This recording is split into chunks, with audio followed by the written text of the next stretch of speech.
नमस्कार, आप देख रहे हैं न्यूज़ 18 का डिजिटल प्लेटफॉर्म और मैं हूं आपके साथ जागृति खंतवाल। पाकिस्तान में प्रस्तावित युद्ध विराम समझौते के लिए ईरान के साथ दूसरे चरण की बातचीत से ठीक पहले अमेरिका ने एक बड़ी चेतावनी जारी की है। ये चेतावनी सिर्फ एक कूटनीतिक बयान नहीं, बल्कि वैश्विक व्यापार और सुरक्षा के लिहाज से भी बेहद अहम संकेत है।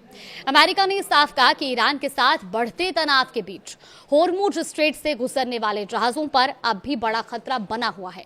हालांकि सीमित स्तर पर जहाजों की आवाजाही जारी है, लेकिन हालात सामान्य नहीं है। अमेरिकी रक्षा विभाग पेंटागन के secretary of war Pete Hegseth ने इस स्थिति को और स्पष्ट किया। उन्होंने कहा कि जहाज अभी भी इस रास्ते से गुजर रहे हैं, लेकिन जोखिम पहले से कई ज्यादा बढ़ गया है। उनके शब्दों में यातायात हो रहा है, लेकिन ये उतना ही नहीं है जितना लोग चाहते हैं और इससे पहले से ज्यादा खतरा भी है। अब सवाल है कि ये खतरा आखिर क्यों बढ़ा। अमेरिका का सीधा आरोप है कि इसके पीछे ईरान की गतिविधियां हैं और खास तौर पर तेज रफ्तार वाली छोटी नाव का इस्तेमाल और व्यापारिक जहाजों को धमकाने की घटनाएं। हेगसेथ ने कहा कि ये जहाज सिर्फ कमर्शियल हैं, लेकिन फिर भी उन्हें निशाना बनाया जा रहा है। इतना ही नहीं, अमेरिका ने यह भी संकेत दिया कि अगर हालात और बिगड़ते हैं तो वो सख्त कार्रवाई से पीछे नहीं हटेगा। खासकर समुद्र में नौसैनिक बारूदी सुरंगें यानी माइंस बिछाने की किसी भी कोशिश को लेकर अमेरिका बेहद सख्त है। हेगसेथ ने यह भी साफ शब्दों में कहा कि अगर ईरान पानी में माइंस बिछाता है तो अमेरिका बिना हिचकिचाहट के उन्हें नष्ट कर देगा। इस बीच अमेरिकी सेना लगातार इस पूरे इलाके पर नजर बनाए हुए है। उनका कहना है कि वो न सिर्फ खतरों को मॉनिटर कर रहे हैं, बल्कि उन्हें रोकने की कोशिश भी कर रहे हैं। जॉइंट चीफ्स ऑफ स्टाफ के चेयरमैन जनरल डैन केन ने एक और महत्वपूर्ण जानकारी दी।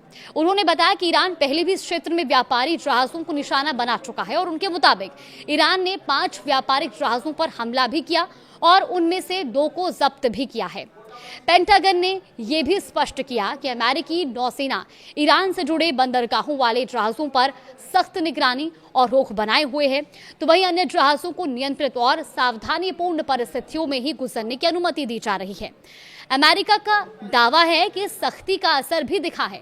उनके अनुसार इस कार्रवाई के बाद आगे हमलों की कोशिशें में कमी आई है और साथ ही एक स्पष्ट संदेश भी दिया गया कि ये कोई प्रतीकात्मक या दिखावटी कदम नहीं, बल्कि एक गंभीर और प्रभावी रणनीति है।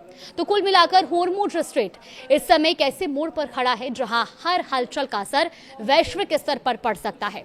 एक तरफ कूटनीतिक बातचीत जारी है, तो दूसरी तरफ सैन्य सतर्कता अपने चरम पर है।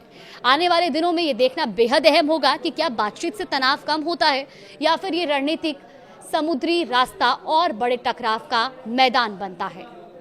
नमस्कार।